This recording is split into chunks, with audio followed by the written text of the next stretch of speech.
কথা দিয়েছিলাম রজনীগন্ধার বাল্ব থেকে স্টিক বেরোলে ভিডিও নিয়ে আসবো। উপরে স্ক্রিনে দেখো, যখন বসিয়েছিলাম তখন এই অবস্থা ছিল, কিছুদিনের মধ্যে শাখা পোশাখা বেরিয়ে গেছে, সেগুলো আবার ছেটেও দিয়েছি, ছাটার পরও উপরে স্ক্রিনে দিয়ে দিয়েছি, ছাটার পর কি অবস্থায়, বেশ কিছুদিন বাদে আবার দেখো স্টিক বেরিয়ে গেছে।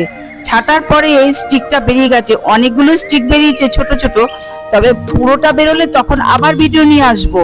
আর এইখান থেকে একটা বাল্ব হাতের সঙ্গে উঠে এসেছিল ছাটার সময়, তখন ওই বাল্বটা আমি একটা ছোট কন্টেনার, এই যে সেই কন্টেনারটা, এই কন্টেনারে বসিয়েছিলাম।